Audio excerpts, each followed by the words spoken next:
For the last part of chapter 6, we're going to do a little extension of 6.5 in the coordinate plane. We're going to look at reflecting points. So you can reflect a point in the x-axis, the y-axis, or in both. So it's kind of like when you're working with a mirror, and it's a reflection. Like when you look in the mirror, it's what you're seeing when you looking back at you. So when you reflect a point over in the x-axis, that means it's going over. So this is not a colored copy here, so I'm going to kind of color code here. These red points, these are mirror images of each other in the x-axis. So they're flipped over. If I were to fold this in half on the x-axis, these points would line up. We call that a reflection in the x-axis. Then these blue points, so I'm going to circle these two blue.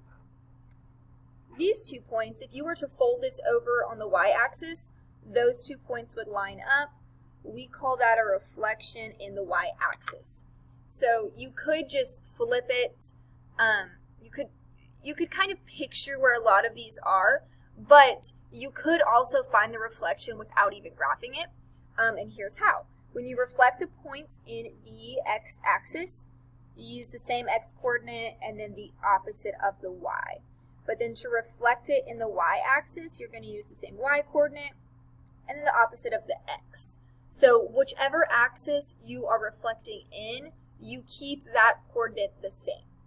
So let's practice this. We're going to reflect -2, 4 in the x-axis. So we're going to go in the x-axis for this one. So the first thing we want to do is plot the point. So -2, 4. I'm going to go over to -2 and then up to 4. Okay. Now, to reflect it in the x-axis, okay, since we're going in the x, we're going to keep the same x, but the opposite y. So that means I'm going to keep -2, but I'm going to change +4 to -4. So now I'm at -2, -4. That's my reflection. All right, let's try one in the y-axis.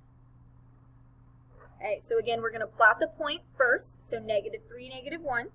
Going to go over to -3, down to -1. All right, and then since we're reflecting in the y-axis, this time we're going to keep the same y, but opposite x. We want to keep the coordinate that we're reflecting in that axis. So same y, but I'm going to change the x, so the -3 I'm going to change to a +3, and then keep the y, the -1, the same. So now I'm over at 3, -1 here. Okay, and there's my reflection. All right, we're going to kind of combine these two, so let's go ahead and flip it over.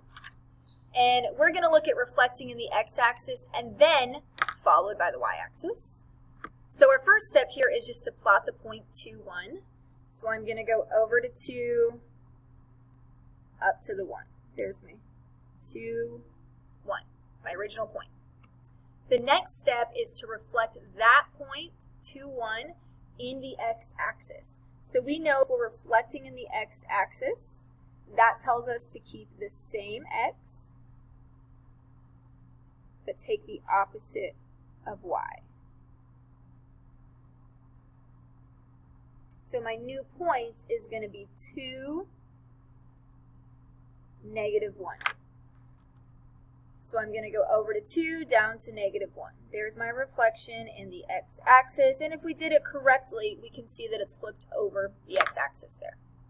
All right, and our next step is to take that new point, I moved it down here, and we're going to reflect that in the x-axis, or I'm sorry, in the y-axis. So now if we're reflecting in the y, because that's our next direction here, I'm going to keep the same y, opposite x.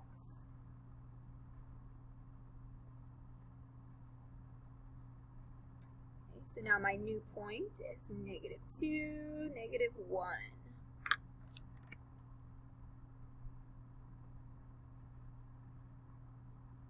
And there you have it. So -2, -1 is our final point.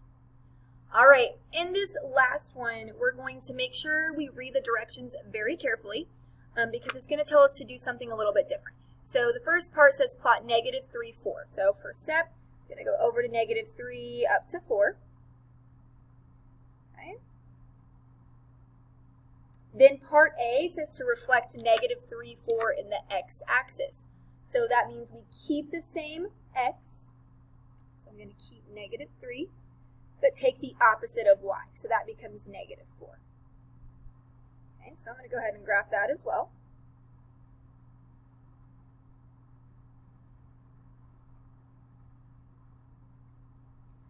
All right, then it says to reflect -3, 4 in the y-axis. So now we're going back to the original point this time and going across the y-axis. So I'm going to keep y the same, but I'm going to take the opposite of x. So now I have 3, 4. So over 3 up to 4. Okay, the last step says if these are 3 of the vertices of a rectangle, what's the fourth vertex? So you can kind of see how the rectangle would be made here. So you can see that there should be a fourth point here. We know that if we make a rectangle, that's what that's going to look like. So we can go over here then and say the fourth vertex is, and I would go over to 3, down to -4. And that is it.